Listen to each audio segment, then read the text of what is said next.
Help!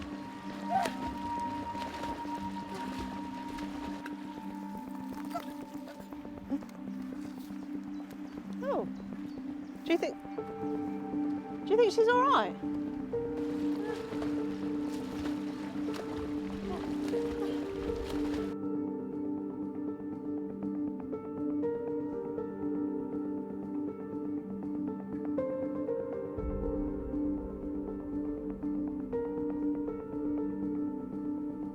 You should resist the urge to swim in and help.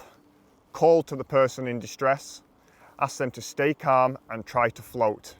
Make a 999 call, ask for the fire brigade and provide the following information: your exact location, the number of people in distress and how they are trapped.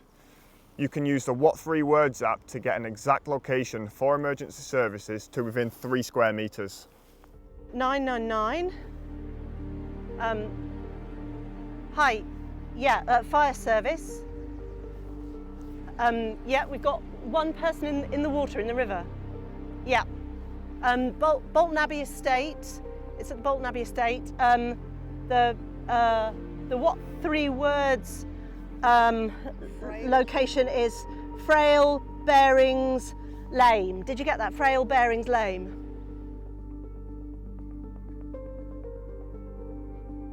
The most common water rescue equipment you like to see bankside is probably a buoyancy ring, or sometimes referred to as a life ring.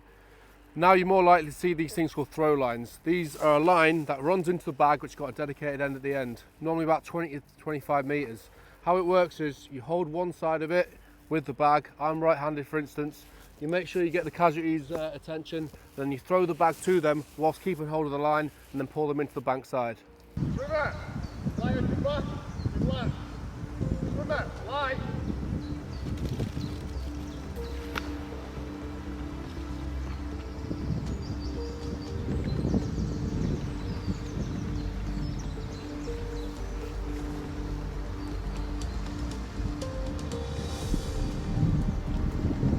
Some locations and other busier spots may have more water rescue equipment.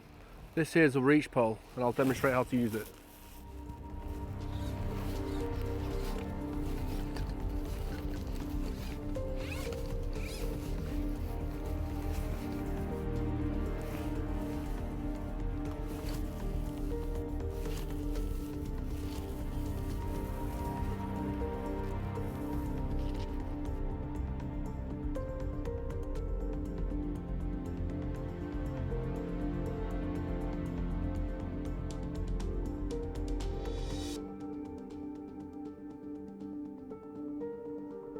Cold water shock initially causes a gasp for breath, followed by rapid breathing. Your brain will try to keep your temperature up by diverting blood to the middle of your body, which increases blood pressure, reduces heat loss at the skin surface. Once you regain control of your breathing, if you can't get out of the water at this stage, the effects will get worse and can lead to drowning. Your muscles will start to cool, which reduces your strength, coordination and ability to swim. This is called swim failure. And if you don't have an additional buoyancy aid, such as a life jacket, you will drown.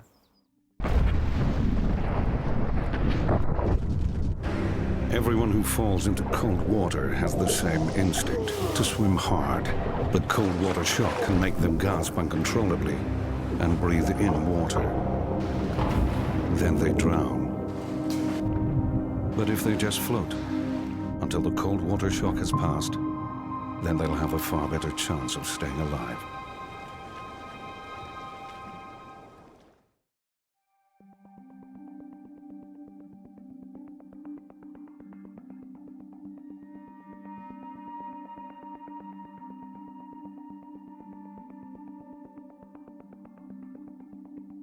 Hypothermia is caused by a core temperature falling due to exposure with a cold environment.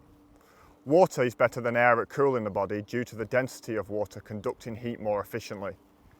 Hypothermia begins when core temperature falls below 35 degrees. Symptoms include loss of coordination, sensation and intense shivering. Your skin becomes pale, blue and cold to the touch. Heart rate and breathing rate rise, your speech becomes slurred and you can begin to act irrationally. Pupils become dilated and you may start to feel lethargic. As it gets worse, your heartbeat and breathing rate will slow. You will gradually lose consciousness, and if not treated, this can lead to death. Call 999, but relay symptoms clearly. Don't move the casualty unless necessary, as this can cause heart failure. Don't attempt to warm someone rapidly, as this can cause complications. Don't give any alcohol or rub the skin, as this can make heat loss worse. You can give warm drinks and wrap in blankets or dry clothes. If breathing stops, then CPR should be used.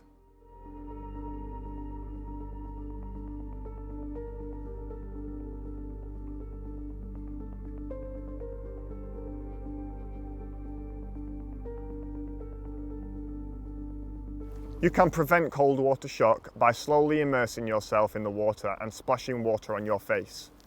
Wearing swimwear designed for wild swimming will provide better insulation than basic swimming trunks or a bathing suit. There are watertight Ziploc bags available for mobile phones, which can be attached to your person. These allow you to keep your phone with you so you can call for help if necessary. It's good practice to check the weather forecast for heavy rainfall to give you an early warning of possible flood conditions. Tell people where you are going and when you expect to return. Ideally go as a group. Don't dive into open water or use man-made swings, as these risk injury. Don't drink alcohol or take drugs before going swimming, as these reduce coordination, reaction time, heat loss and make risk-taking behaviour more likely. Pay attention to the current and what the water flow is telling you about possible hazards. Be aware of the signs of hypothermia. Avoid very cold water and don't stay submerged if you are feeling uncomfortably cold. Plan ahead to have spare clothing and towels to dry yourself off.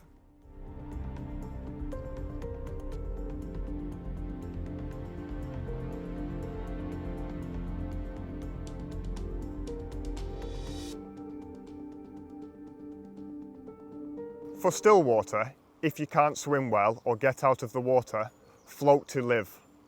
Resist the urge to panic. Try to lie on your back with your arms and legs outstretched, gently treading water with your head above the water. Call for help. For moving water, if caught in a current, align yourself so you are moving feet first downstream. This means if you encounter any rocks, you can brace against them with your legs to reduce the chances of injury. Lie back, tilt your head up, look for possible safe zones like eddies. If possible, use your arms to swim sideways out of the current. If you get into still water and can't self-rescue, float to live.